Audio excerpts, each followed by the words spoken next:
تو کل قیامت کے دن وہ کیا جواب دے گا؟ حضور فرماتے ہیں میں نے معراج کی رات کچھ لوگوں کو دیکھا لوہے کی ٹینچیوں سے ان کی زبانیں کاٹی جا رہی. میں نے پوچھا بدیری کون ہے؟ کہا ہؤلاء خطباء الفتنہ، یہ آپ کی امت کے وہ فتنہ پرور خطیب ہے جو زبان سے کچھ اور کہتے تھے، ان کا عمل کے بعد کچھ اور ہوتا ہے. جب زبان اور دل میں مطابقت نہ ہو تو لفظ دل میں اترنے کا فن نہیں جانتے. ہواؤں میں اڑتی ہوئی تتلیوں کی طرح لفظ اپنا رنگ تو دکھاتی لیکن معنی کے دودھ سے خالی ہوتے ہیں. لیکن اگر جو ہم زبان سے بول رہے ہیں اگر پیچھے عمل کا زور ہو تو پھر لفظ تو بعد ہوا میں تحلیل ہوتے ہیں، من میں روشنی پہلے ہوتی ہے. حضرت شاہ نقشبند بخاری علیہ رحمہ فرماتے جس شخص کی خاموشی پہلا نہیں دیتی اس کی تقریر بھی پیدا نہیں دیتی. آج کیا ہو گیا؟ مسئلوں کی کمی تو نہیں ہے، آج خطبات کی کمی تو نہیں ہے، لیکن اس کے باوجود دیکھ لیجئے کہ اثر نہیں ہو رہا.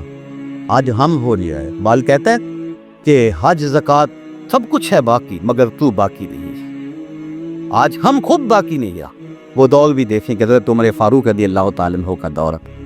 ایک عورت مسجد میں نماز پڑھنے کے لیے آتی. عورتوں کا بھی ممانعت نہیں ہوئی تھی جماعت کے ساتھ مسجد میں نماز پڑھنے کی، تو وہ نماز پڑھنے آتی. ایک نوجوان واسطہ روک کے کھڑا ہو جاتا ہے. 2-4 دن اس نے دیکھا کہ یہ مزاحمت کرتا ہے، کن کھڑی ہوگی. کہا کیا ماجرا ہے؟ اس نے کہا میں تیرا چاہنے والا ہوں، میرے دل میں تیرے لیے محبت کے بے پناہ جذبے، تیرے لیے آسمان سے تارے توڑنے پڑے تو اس سے بھی گریز نہیں کروں گا. اس نے کہا کہ میری کوئی شرط نہیں، اگر تو بڑا ہی چاہنے والا ہے میرا تو ایک شرط اگر پوری کر دے پھر میں تیرے لیے حاضر ہوں. کہا بتاؤ. کہا 40 دن تک حضرت عمر کے پیچھے نمازیں پڑھ لیں، 40ویں دن کی آخری نماز کے بعد یہی ملاقات ہو. اس نے کہا یہ کون سا مشکل کام ہوا؟ تیرے لیے تو میں بڑا کچھ کرنے کے لیے تیار تھا، یہ تو آسان سا حل مل گیا. 40 دن نمازیں چلتی رہی. حضرت عمر فاروق کی پر سوچ کے رات سنتا رہا. 40ویں دن کی آخری نماز پڑھ کے جب واپس پلٹنے لگا تو وہ عورت، وہ لڑکی وہاں کھڑی تھی. یہ نظر جھکا کے گزرنے لگا. اس نے کہا حسب وعدہ کھڑی ہو. کہا کھڑی رہو. میرے دل کا کل عمر نے رب سے جوڑ دیا. اب تم خیر سے کھڑی رہو، میں تمہاری طرف نظر التفات بھی نہیں کروں گا. 40 دن نمازیں پڑھی تو من بدل گیا. میرے پیچھے اگر کوئی 40 سال نمازیں پڑھے اور پھر بھی نہ بدلے تو مجھے سوچنے کی ضرورت ہے کہ نہیں. تو کہاں عالم سے پوچھا جائے گا کہ جو تو نے علم لوگوں کو بیان کیا اور علم جانتا تھا اس پر خود کتنا عامل تھا. جب تک اللہ ان 5 لوگوں سے یہ 5 سوال نہیں کر لے گا اللہ تعالیٰ بندے کے قدم اپنے سامنے سے ہٹنے نہیں دے گا. ثم لتسألن یومئذ عن النعیم. اس دن ایک ایک نعمت کے بارے میں پوچھا جائے گا. صاحبو زندگی کٹ رہی ہے، سانسوں کی مالا ٹوٹ کے گرنے والی ہے. امام راضی نے بڑی خوبصورت بات کہی. ایک شخص کہتے مجھے ان الانسان لفی خسر کا ترجمہ نہیں آ رہا تھا. میں گیا بازار میں، وہاں ایک آدمی پھٹے پہ برف رکھ کے بیچ رہا تھا اور ساتھ کیا کہہ رہا تھا ارحموا ارحموا من یذوب راس مالی، اور میرے پہ رحم کرو، مجھ سے برف لے لو. اگر تم نے برف نہ خریدی تو میں نے تمہاری کیا کرنی ہے، جو پیسے لگائے میرے وہ بھی ڈوب جائیں گے. کیونکہ برف کسی گاہک کا انتظار نہیں کر رہی تھی. تو کہا جب اس نے یہ بات کہی تو مجھے ان الانسان لفی خسر کا ترجمہ سمجھ میں آ گیا. میں نے دیکھا سانسوں کے ذریعے زندگی کی برف پگھلا رہے ہیں. اگر جلدی جلدی سانسوں کے بدلے میں زندگی کا حسن قریب لیتے ہیں اور نیکی اچھائی حاصل کر لیتے ہیں تو یہ زندگی کام آ گئی، ورنہ انسان خسارے کا سودا کر رہے ہیں. ماہ رمضان آیا تھا، اب ہم سے رخصت ہو رہا ہے. آج جمعہ الوداع ہے، آیا اور گزر گیا، اس طرح زندگی بھی ساری گزر جانی ہے. صاحبو آج توبہ کر کے اٹھیں، اللہ سے رجوع کریں. شاید زندگی میں یہ دوبارہ موقع ملے گی نہ ملے گی. اللہ سے عرض کریں مالک پچھلے سارے گناہوں کو معاف کر دے گا. اور رمضان المبارک ان گھڑیوں کا صدقہ ہماری خطاؤں سے درگزر فرما. اللہ تعالیٰ آپ سب کو جزائے جزیل عطا فرمائے اور حضور کی اطاعت کی توفیق عطا فرمائے. وآخر دعوانا میرا آفاق کے ہر ہر گوشے میں قرآن سنا کر دم لینا. ابر